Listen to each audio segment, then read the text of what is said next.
Well, to further discuss this issue, we're now joined live over the phone by a professor and executive director of the Center for Global Governance and Policy at the Jindal School of International Affairs at Jindal Global University, Sreeram Chaulia. Welcome to the show, Professor, or Doctor. Thank you so much for having me on your show. Doctor, it's good to have you here. And first of all, how realistic are ISIL's possible ambitions in Afghanistan and neighboring Pakistan? I think it's more like a trial balloon because Afghanistan and Pakistan are a very crowded space as far as terrorism goes. A lot of prior jihadist organizations, many of which have been spawned by the Pakistani state and are a byproduct of the anti-Soviet jihad of the 1980s. And there's also, of course, the Taliban. The Al-Qaeda has announced its own branch in South Asia, which includes Pakistan and Afghanistan. So I think ISIS is more like floating out a big, grand vision and hoping that as Al-Qaeda continues to disperse, maybe they have a chance. But Al-Qaeda itself has announced its own branch. So therefore, it's going to be competitive, but the idea of uniting all the Taliban factions and creating a super army for the entire region is a scary one. And therefore, we should not take it lightly. It's a matter of great concern for national security of India, should be of Pakistan as well. Unfortunately, the Pakistani state is complicit in many of these groups. But nonetheless, I think the loyalties are divided, and therefore one can say that ISIS is going to be one more player, but not necessarily the great unifier that it wants to be. Well, with that said, Islamic State does have a presence in Afghanistan now, and apparently they are starting to make inways into Pakistan. So it seems as if they are able to attract a certain number of people, and we can say many things about Islamic State, but they are fairly successful in Syria and in Iraq. So you don't see them gaining ground so much in Afghanistan or Pakistan in the near future, though. I think you're right insofar as their appeal. It has risen over the last 1 year, especially because they have established a territorial space on which they have absolute control, and they're implementing their version of Sharia law. So it does have an attraction factor, be it in Afghanistan, Pakistan, or even some misguided youth among the Muslims in India who also have joined ISIS. But it's so far been more like a magnet where young people who are disillusioned with some local circumstances go over to Syria and Iraq to fight there, or Libya. We haven't seen any concrete, fighting being done by them on behalf of ISIL in these countries yet, although the Afghan intelligence has been saying over the last few months that some major suicide bomb attacks have been carried out, not by Taliban, not by Al-Qaeda, but by ISIS. So I think now, with Mullah Omar apparently dead, there is talk about a fragmentation among the Taliban groups, and therefore some branches of the Taliban have declared openly that I have, is the famous quote of a Taliban leader saying, I like Mullah Omar and we owe allegiance to him, but we haven't seen him in a long time. So why shouldn't I join ISIS? So I think there may be a vacuum, as I said, because of the decline of the old leadership of Taliban and Al-Qaeda. I mean, Zawahiri, the successor to Bin Laden, is also supposed to be hiding in Pakistan, and he has got his own plans. But it does look like ISIS has the resources and the appeal right now. It's like the pole star for jihadists around the world. Everyone's going to, tune their steps in the direction where ISIS is going. So as far as ideological inspiration goes, already there are a lot of lone wolf terrorists in this region and elsewhere who claim allegiance to ISIS. And ISIS is apparently, recognizing some so-called affiliates like they have done in Libya. So I think South Asia is fertile ground. Remember, it's got a large Islamic population.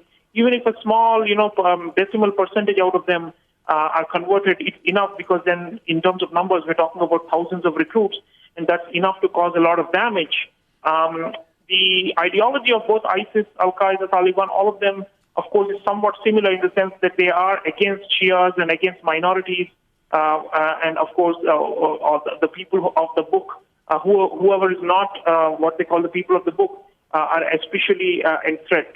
So all of this means that we must take it seriously, and especially at the level of indoctrination. So I don't think they're going to establish this gigantic project yet, but certainly it is going to inspire a lot of lone wolf terrorists and some potentially returned terrorists from Syria and Iraq who could take on dangerous actions like we are already seeing along the Afghan-Pakistan border. I see. If I understood you correctly, one of the key reasons that was holding back, let's call it the Islamic State wave, was the Taliban leader, Mullah Omar. And apparently he's been dead, at least for the last few years, although this isn't the first time that we've seen these reports. So are there any other reasons why these groups wouldn't naturally go with the Islamic State? And I say this because it was already back last April. There was a German magazine, Der Spiegel, that ran a report that outlined the organizational structure of ISIS, and it's fairly complicated. These guys, ISIS apparently has a secret service structure with surveillance and security departments, prison and interrogation divisions, weapons, technology experts, as well as judges, instructors. They send people into the villages to understand the power structure inside the villages. Some of them even get married to some of the local power players. And it really seems as if this is a highly structured organization that has one goal, which is to accumulate power. So if Mullah Omar is not around, who else would be able to stand up to these people? Well, Mullah Omar is just stepping aside and is fading into the oblivion. But the point is that you're right, it's a very sophisticated idea of a large territorial entity, but which will have a kind of a global command, because the caliphate is supposed to command the obedience of Muslims no matter where you live. The caliph is supposed to be the representative of Allah on the earth. So therefore, the call to the brethren, wherever they are, is dangerous. And I think the other factor which is worthy of concern is that a lot of the Saudi-financed Islamic charities and madrasas and seminaries have come up in South Asia. And these could be potentially the links to the Arabic heartland of ISIS. So while Muslims in our region, in India, Pakistan, or Afghanistan, do not speak or understand Arabic very much, the point is that the more you have these Wahhabi trained and traveled clerics and students who have seen fighting or have heard about what's going on in Syria and Iraq, the greater the linkage. And therefore, I think what is going to stop this linkage from happening, eventually it has to be, the communities have to own up for their own misguided youth. We need a community kind of self-policing in these societies. We need an awakening in these societies, especially among the Muslims, who would say that we are disowning this kind of so-called Islamic State. And more importantly, we are keeping ourselves rooted in our local issues. Because what usually happens with the Islamic State and previously Al-Qaeda is they try to take the vision of the local people away from their immediate concerns and circumstances to something large and global. And what that means is they then crisscross the boundaries, they become transnational jihadists and cause mayhem across countries like we are seeing in Syria and Iraq. So I think we have to, in a way, go back to our grassroots and say, look, Indian Muslims are different. Look, Pakistani Muslims should be different. Afghan Muslims should be different. We are not Arabs and we don't have the same kind of fanaticism that's coming out of Saudi Arabia. So I think the fight back has to come at that level. So apart from counter-terrorism measures of the states and of the governments, which itself is problematic, as I said before, because Pakistan has been the bad apple in the region, which is not cooperating with Afghanistan or with India to curb this menace. But nonetheless, I think the rejection from the society is going to be the key.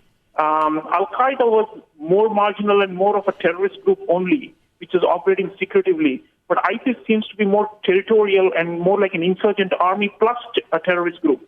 So therefore, it's a bigger threat, and it requires a kind of a wholesale social rejection. And for that to happen, the conversation must be happening not just on our radio channel, but on the streets, in the communities, in the mosques. It requires some phenomenal effort and progressive Muslims especially to stand up and say, we disown this group. Now, isn't that a key? If I understood you correctly, essentially what I feel that you're talking about a very Western approach to combating this ideology. In essence, you're looking for a kinder, gentler Muslim approach to it, where the people need to go after the children. They need to take responsibility for what their child are doing. They need to look at what their neighbors are doing. They need to become involved in the community. But when we talk about Wahhabism, we're talking about radicalism. And once you start down this path, it seems as if it's very, very difficult to come back and to rejoin normal society. So is it really possible to combat radicalism in this sense? Well, Jay, only thing I would say is that the governments also have to be in the loop here insofar as monitoring the funding that's coming from Kuwait or Saudi or UAE or some of these conservative Sunni monarchies, because we know that ISIS was spawned by these donors in the first place. And we know that the ISIS ideology and that virulent thinking of hatred of Shias and non-Muslims is only going to stop if the governments monitor the funding that's coming in the name of humanitarian aid and charity. We've got to be cracking down on the so-called NGOs that are sprouting all over the place, saying, they're helping underprivileged Muslims to get education and so on. We've got to be watching and monitoring these very, very carefully, because at the end of the day, if we cut that supply line and, as I said, root young people in their local communities. I mean, the internet, you could argue that the internet is there and it's already radicalized them and exposed them to what's happening worldwide. We cannot isolate young people in today's time, but we can give them a sense of purpose, reduce their sense of alienation, and whatever disgruntlement they have towards the governments in which under which they currently reside. So there's got to be a multi-pronged thing. Terrorist movements have peaks and troughs. I see that ISIS right now is peaking, but surely a time of its demise will come, and it will only come, I believe, not just through hard security countermeasures, some of which will be necessary, but through this larger process from below. Well, on that very positive note, I'd like to say thank you very much for joining us here, and I'd love to have you back in the future. Speaking to us live over the phone from India was Professor and Executive Director of the Center for Global Governance and Policy at the Jindal School of International Affairs at the Jindal Global University, Dr. Sreeram Chaulia.